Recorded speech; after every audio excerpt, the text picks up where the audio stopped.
Elle était à genoux depuis des heures, la voix brisée quand le silence de Dieu devint plus lourd que sa douleur. Ce soir-là, quelque chose en elle allait se déchirer ou se briser pour toujours.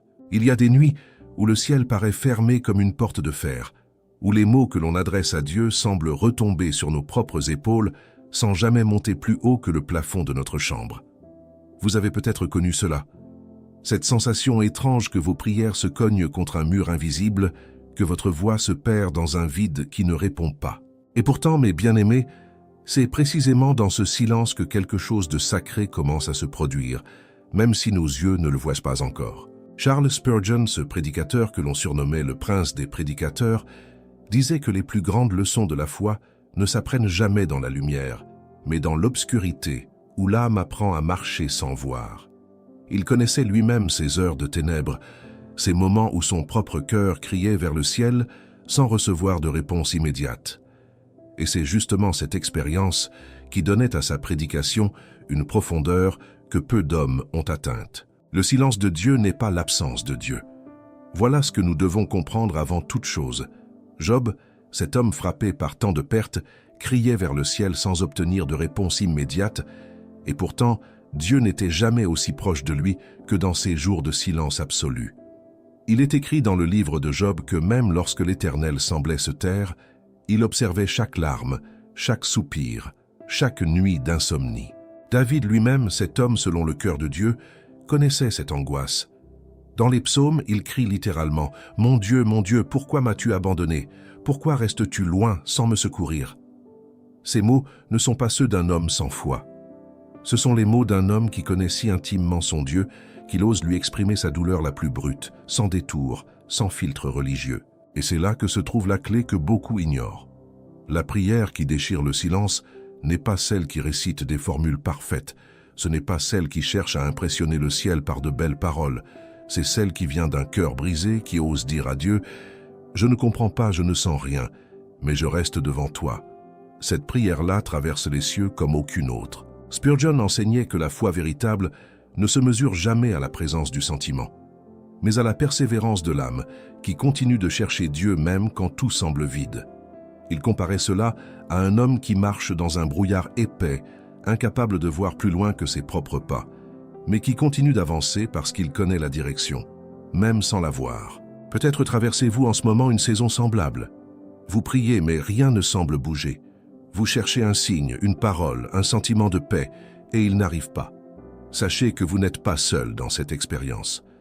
Les plus grands hommes et femmes de la foi sont passés par ces déserts spirituels, et c'est précisément là que leur relation avec Dieu s'est approfondie le plus. Le prophète Élie, après avoir vaincu les prophètes de Baal dans une victoire éclatante, s'est retrouvé quelques jours plus tard effondré sous un genêt, désirant mourir. Et Dieu ne lui parla pas dans le vent violent, ni dans le tremblement de terre, ni dans le feu. Il lui parla dans un souffle doux et léger. Le silence lui-même devint le lieu de la rencontre la plus intime qu'Élie ait connue avec son Dieu. Cela signifie que le silence divin porte souvent en lui une intention que nous ne saisissons pas immédiatement. Il ne s'agit pas d'un abandon, mais parfois d'une préparation. Dieu façonne dans l'ombre ce qu'il révélera plus tard dans la lumière. Il travaille dans les fondations invisibles avant de bâtir ce qui sera visible aux yeux de tous. Alors que faire lorsque le ciel semble muet? La réponse que les Écritures nous donnent n'est jamais de cesser de prier, mais au contraire de prier avec encore plus d'insistance, comme cette veuve qui importunait le juge inique jusqu'à obtenir justice. Jésus lui-même a raconté cette parabole pour nous enseigner qu'il faut prier sans se décourager, même quand la réponse tarde. Je vous invite, avant que nous poursuivions plus loin dans ce message, à vous abonner à cette chaîne si ce n'est pas encore fait, et à activer la petite cloche afin de ne manquer aucun enseignement qui pourrait toucher exactement l'endroit de votre vie où vous en avez le plus besoin. Et si votre cœur porte cette soif de retrouver une intimité réelle avec Dieu, si vous sentez que la distance s'est installée entre votre âme et lui sans que vous sachiez comment la combler, sachez qu'un outil a été préparé avec soin pour vous accompagner pas à pas dans ce chemin de retour. Notre guide 21 jours pour restaurer votre intimité avec Dieu a été conçu précisément pour les cœurs assoiffés comme le vôtre, pour vous aider jour après jour à reconstruire ce lien profond que le silence semblait avoir brisé. Vous pouvez l'acquérir dès aujourd'hui grâce au lien épinglé dans le tout premier commentaire de cette vidéo. Ne laissez pas cette soif spirituelle sans réponse. Il y a dans les Écritures une image saisissante que beaucoup de croyants négligent, celle du prophète Habacuc montant sur les remparts pour attendre la réponse de Dieu à ses questions les plus douloureuses. Il ne descendait pas de son poste tant que le ciel ne lui avait pas répondu. Il se tenait là, immobile, résolu, refusant de laisser le silence avoir le dernier mot sur sa foi. Cette posture d'attente active nous enseigne quelque chose de précieux. Attendre Dieu n'est pas rester passif dans le doute, c'est se positionner délibérément, comme une sentinelle, avec la certitude que la réponse viendra même si elle tarde. Habacuc écrivait que la vision aurait son heure, qu'elle ne mentirait pas, et que même si elle tardait, il fallait l'attendre, car elle s'accomplirait certainement. Combien d'entre nous abandonnent leur position sur les remparts trop tôt? Nous prions quelques jours, quelques semaines, et lorsque le ciel ne répond pas selon notre calendrier, nous redescendons, découragés, convaincus que Dieu nous a oubliés. Mais les hommes et les femmes qui ont marqué l'histoire de la foi sont précisément ceux qui ont refusé de quitter leur poste malgré le silence prolongé. Pensez à Anne, cette femme stérile qui pleurait devant l'autel avec une telle intensité que le prêtre Élie la croyait ivre. Des années de prière sans réponse, des années de honte devant sa rivale, et pourtant elle continuait à monter au temple, année après année, pour déverser son âme devant l'Éternel. Elle ne savait pas encore que Dieu préparait Samuel, l'un des plus grands prophètes d'Israël, mais elle continuait de prier comme si chaque supplication comptait.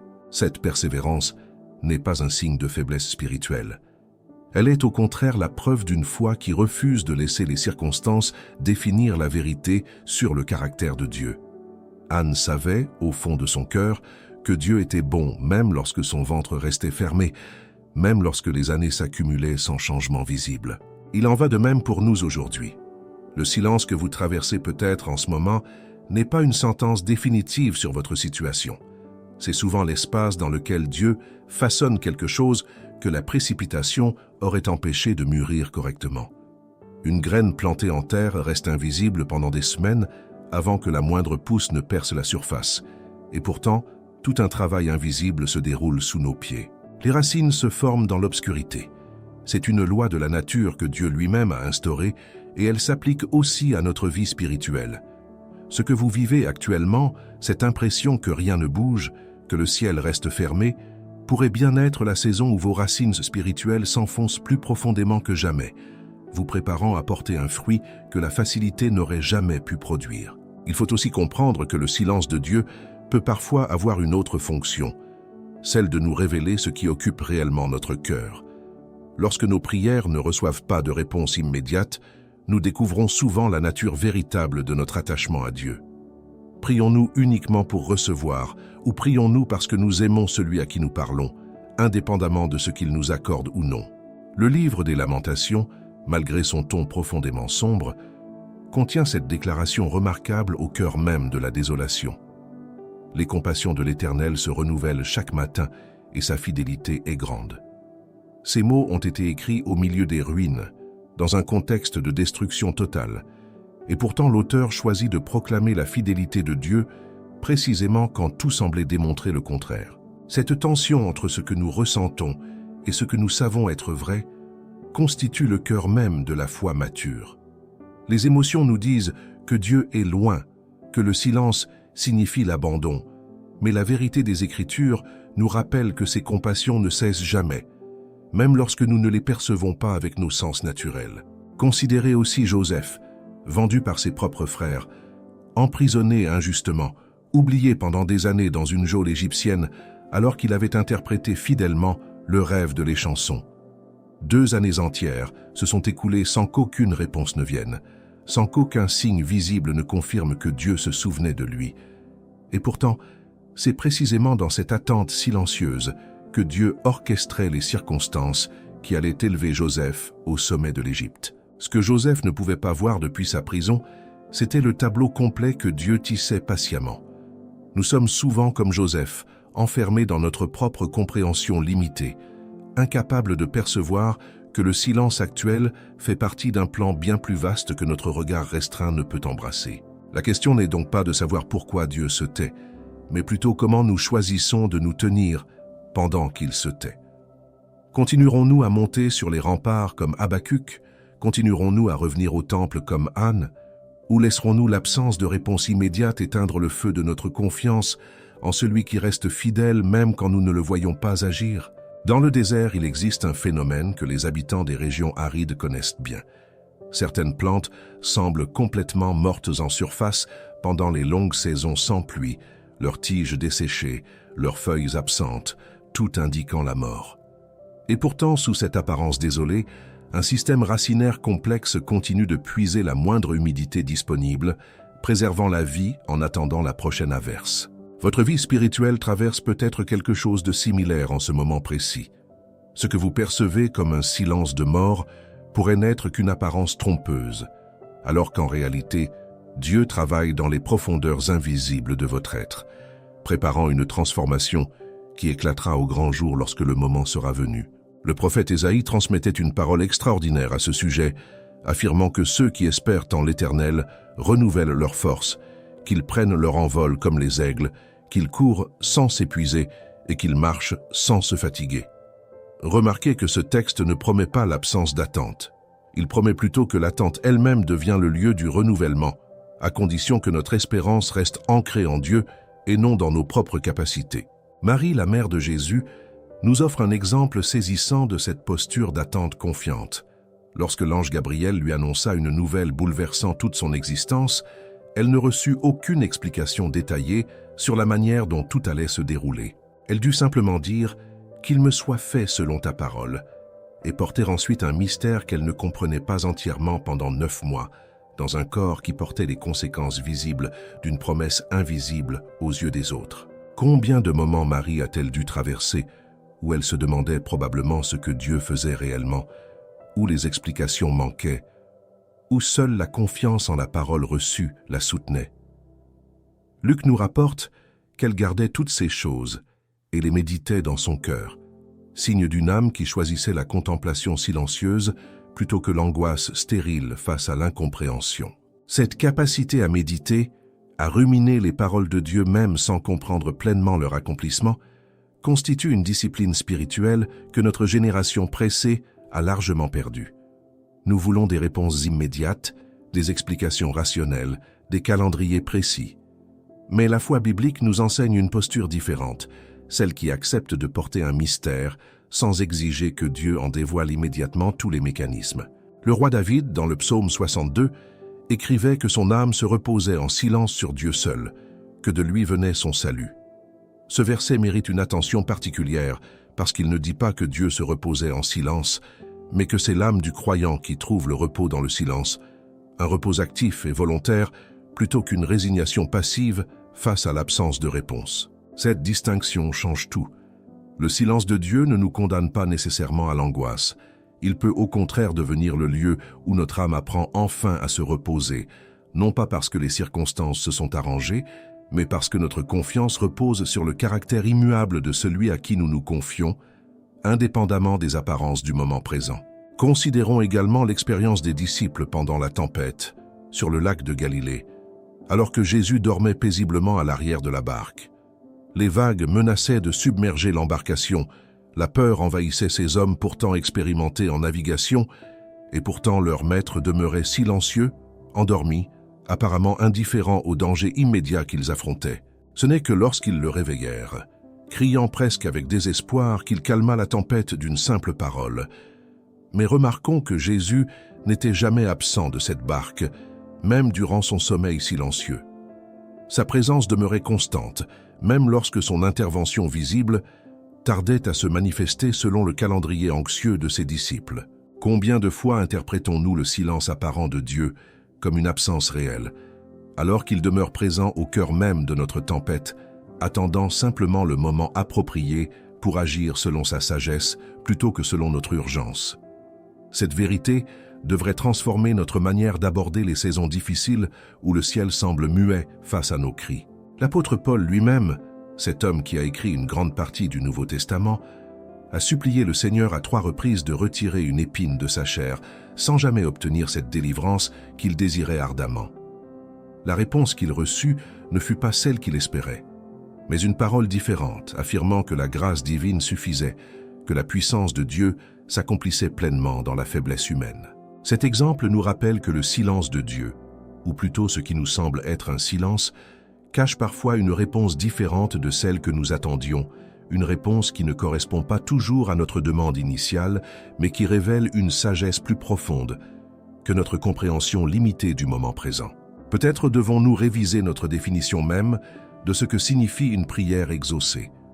Nous mesurons souvent l'exaucement à l'aune de nos propres attentes, alors que Dieu opère parfois selon des paramètres qui dépassent largement notre vision étroite de la situation. Ce que nous percevons comme un refus ou un silence pourrait en réalité constituer la forme la plus profonde de sa réponse à notre cri. Il existe une différence fondamentale entre le silence de l'abandon et le silence de la préparation. Et notre incapacité à distinguer ces deux réalités constitue souvent la source de nos plus grandes détresses spirituelles. Apprenons à reconnaître cette distinction, car elle change radicalement notre manière de traverser les saisons où le ciel semble se taire face à nos supplications. Le prophète Daniel nous offre un éclairage saisissant sur cette question dans le récit de sa vision au bord du grand fleuve. Il jeûna et pria pendant 3 semaines entières sans recevoir la moindre réponse visible, jusqu'à ce qu'un messager céleste lui apparaisse enfin, expliquant que sa prière avait été entendue dès le premier jour, mais qu'un combat spirituel invisible avait retardé la manifestation de la réponse. Cette révélation devrait transformer notre compréhension du silence divin. Ce que nous percevons comme une absence de réponse pourrait bien être, dans certains cas, le signe d'un combat qui se déroule dans des dimensions que nos yeux naturels ne peuvent percevoir. Votre prière est peut-être déjà entendue, déjà en mouvement, même si les circonstances visibles ne l'indiquent pas encore. Cela ne signifie pas que chaque silence cache nécessairement une bataille cosmique, mais cela nous enseigne l'humilité de reconnaître que notre perception limitée ne saisit jamais la totalité de ce que Dieu accomplit dans les coulisses de notre existence. Nous jugeons souvent selon l'apparence immédiate, alors que la réalité spirituelle déborde largement le cadre restreint de notre observation quotidienne. Pensons également à la femme cananéenne qui suppliait Jésus de guérir sa fille, et qui reçut d'abord un silence déconcertant, suivi de paroles qui semblaient presque décourageantes. Elle aurait pu se retirer, blessée par cette réponse initiale qui ne correspondait pas à ses attentes. Mais elle persista, elle insista, elle refusa de laisser le silence, ou même les paroles difficiles, éteindre sa détermination à obtenir ce qu'elle réclamait pour son enfant. Jésus finit par déclarer que sa foi était grande et sa fille fut guérie à l'instant même. Cette femme nous enseigne une leçon précieuse sur la persévérance qui traverse non seulement le silence, mais parfois même l'apparente réticence divine. Sa foi ne dépendait pas de réponses immédiates et faciles, mais d'une conviction profonde que Dieu finirait par répondre à son cri sincère. Il nous faut également considérer l'exemple de Job, cet homme dont le nom est devenu synonyme de souffrance patiente à travers les siècles. Pendant la majeure partie du livre qui porte son nom, Dieu demeure silencieux face aux questions pressantes de Job, tandis que ses propres amis multiplient les explications théologiques erronées sur les causes de sa souffrance. Ce n'est que vers la fin du récit que Dieu répond enfin, non pas en expliquant directement les raisons de la souffrance de Job, mais en révélant la grandeur de sa création, la complexité de son gouvernement sur l'univers entier. Job, face à cette révélation, ne reçoit jamais l'explication rationnelle qu'il réclamait, mais il rencontre quelque chose de bien plus profond, une vision renouvelée de la souveraineté et de la sagesse divine qui transcende toute explication humaine. Cette rencontre transforme radicalement la posture de Job, qui déclare avoir entendu parler de Dieu par ouï-dire auparavant, mais que désormais son œil le voit véritablement. Le silence prolongé avait préparé son cœur à recevoir une révélation bien plus riche qu'une simple explication logique aurait pu lui apporter. Peut-être Dieu ne cherche-t-il pas toujours à répondre à nos questions selon les termes que nous fixons nous-mêmes. Peut-être son silence nous invite-t-il à une rencontre plus profonde avec sa personne, au-delà des explications que nous réclamons avec tant d'insistance. Cette perspective ne diminue en rien la légitimité de notre souffrance, mais elle ouvre une porte vers une compréhension différente de ce que Dieu accomplit réellement dans nos saisons de silence. Le prophète Osée utilise une image tendre et puissante pour décrire la manière dont Dieu attire parfois son peuple vers le désert, non pas pour l'abandonner, mais pour lui parler au cœur dans cet endroit isolé de toute distraction. Le désert, symbole même du silence et de l'aridité, devient paradoxalement le lieu privilégié d'une intimité renouvelée entre Dieu et ceux qu'il aime. Cette vérité renverse complètement notre perception habituelle du silence spirituel. Ce que nous interprétons comme un éloignement pourrait constituer en réalité une invitation à un rapprochement plus intime, débarrassé de toutes les distractions et de toutes les réponses faciles qui nous empêchent souvent de véritablement écouter la voix de Dieu dans les profondeurs de notre âme. Considérez enfin l'expérience des disciples entre la mort de Jésus et sa résurrection. Ces 3 jours d'un silence absolu où toutes leurs espérances semblaient définitivement anéanties. Ils avaient vu leur maître mourir sur une croix et rien dans leur expérience immédiate ne laissait présager la victoire extraordinaire qui se préparait dans le silence du tombeau. Ce silence de 3 jours, le plus dense et le plus douloureux de toute l'histoire biblique, précédait pourtant l'événement le plus glorieux jamais accompli, la résurrection qui allait transformer à jamais le cours de l'histoire humaine. Si Dieu peut transformer le silence du tombeau en la plus grande victoire de tous les temps, ne pouvons-nous pas lui faire confiance pour ce que son silence prépare également dans nos propres vies aujourd'hui? Il est temps maintenant de nous demander concrètement comment traverser nos propres saisons de silence, non pas simplement en théorie, mais dans la pratique quotidienne de notre marche avec Dieu. Les Écritures ne se contentent pas de nous montrer des exemples anciens, elles nous offrent également des principes pour vivre pleinement ces moments d'attente sans perdre notre paix ni notre foi. La première chose que nous devons apprendre consiste à continuer de parler à Dieu, même lorsque nous ne ressentons aucune réponse tangible. Le roi David, malgré ses cris d'angoisse répétés dans les psaumes, ne cessait jamais de s'adresser directement à Dieu, même au cœur de sa détresse la plus profonde. Il ne se tournait pas vers le silence radical, mais maintenait un dialogue constant, même unilatéral en apparence, avec celui qu'il savait toujours à l'écoute. Cette discipline du dialogue continu, même sans retour immédiat, forge en nous une endurance spirituelle précieuse.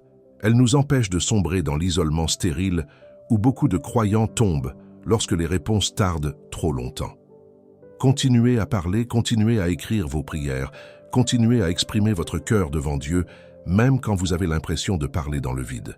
La deuxième pratique essentielle consiste à cultiver la reconnaissance pour ce que Dieu a déjà accompli dans le passé, même lorsque le présent semble stagner. Le peuple d'Israël, à de nombreuses reprises dans l'Ancien Testament, était invité à se souvenir des délivrances passées précisément dans les moments où l'avenir semblait incertain. Ce souvenir n'effaçait pas la difficulté présente, mais il ancrait la foi dans des fondations solides plutôt que dans des sentiments fluctuants. Faites l'exercice, mes bien-aimés, de repenser au moment où Dieu a déjà répondu dans votre vie, où il a déjà manifesté sa fidélité de manière tangible. Cette mémoire active devient un rempart contre le découragement lorsque le silence actuel tente de vous convaincre que Dieu vous a abandonné définitivement. La troisième pratique concerne la communauté des croyants. Il est frappant de constater combien de personnages bibliques traversèrent leur saison de silence, entourés d'autres croyants, même si ces derniers ne comprenaient pas toujours parfaitement leurs souffrances. Job avait ses amis, malgré leurs erreurs théologiques. Paul avait ses compagnons de voyage. David avait ses hommes vaillants qui l'accompagnaient dans ses moments les plus sombres. Ne vous isolez pas durant vos périodes de silence spirituel. Cherchez au contraire la présence de frères et sœurs qui peuvent prier avec vous, même sans comprendre entièrement votre combat intérieur. Cette solidarité fraternelle devient souvent le canal par lequel Dieu manifeste sa présence, même lorsque nous ne percevons rien directement dans notre relation personnelle avec lui. La quatrième pratique concerne notre rapport au temps lui-même. Nous vivons dans une culture obsédée par l'immédiateté, où chaque question mérite une réponse instantanée, où chaque désir doit trouver satisfaction rapide.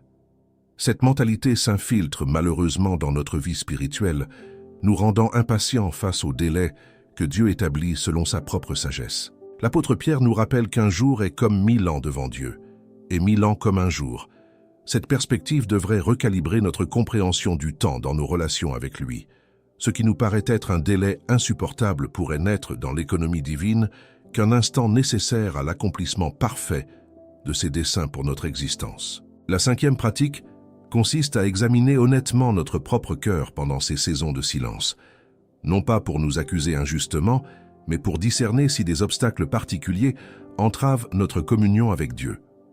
Parfois, le silence perçu résulte simplement de notre propre distraction, de notre négligence de la prière régulière ou de compromis que nous refusons de reconnaître. Cet examen ne doit jamais devenir un exercice de culpabilisation excessive, mais plutôt une démarche sincère d'ouverture devant Dieu, l'invitant à sonder notre cœur et à révéler ce qui doit être ajusté. Le psaume 139 exprime magnifiquement cette invitation, demandant à Dieu de sonder le cœur du croyant et de le conduire sur la voie éternelle. La 6e pratique nous invite à embrasser la souffrance elle-même, comme un moyen de croissance plutôt que comme un ennemi à éliminer à tout prix.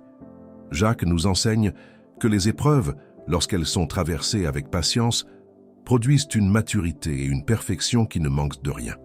Le silence, aussi douloureux soit-il, participe souvent à cette œuvre de transformation intérieure que la facilité n'aurait jamais pu accomplir. Enfin, la 7e pratique consiste simplement à persévérer dans l'espérance, même lorsque toutes les apparences semblent contredire cette espérance.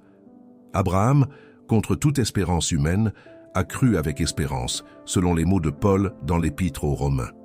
Cette formule paradoxale décrit précisément ce que signifie la foi authentique face au silence prolongé de Dieu. Espérer contre l'espérance signifie continuer à croire même lorsque les circonstances visibles n'offrent aucune raison rationnelle de le faire. Cela ne relève pas d'un optimisme naïf, mais d'une confiance profondément ancrée dans le caractère immuable de Dieu, indépendamment des variations de nos émotions ou des délais que nous devons traverser. Ces 7 pratiques ne suppriment pas la difficulté du silence, mais elles nous équipent pour le traverser avec une foi qui grandit plutôt qu'une foi qui s'effondre. Le silence de Dieu, aussi mystérieux soit-il, ne représente jamais une fin en soi, mais toujours un passage vers une intimité renouvelée avec celui qui reste fidèle, même lorsque nos sens naturels ne perçoivent aucun signe visible de sa présence agissante. Le silence de Dieu n'a jamais été la fin de l'histoire. Il est souvent le commencement de la plus belle des transformations. Si ce message a touché une corde sensible en vous, je vous invite à vous abonner à cette chaîne dès maintenant, à laisser un like et à partager en commentaire ce que Dieu vient de vous révéler aujourd'hui. Et si votre âme porte cette soif de renouer une intimité véritable avec lui, notre guide « 21 jours pour restaurer votre intimité avec Dieu » vous attend dans le premier commentaire épinglé, prêt à vous accompagner pas à pas vers cette proximité tant désirée. Restez avec nous, d'autres messages arrivent à l'écran pour nourrir votre marche de foi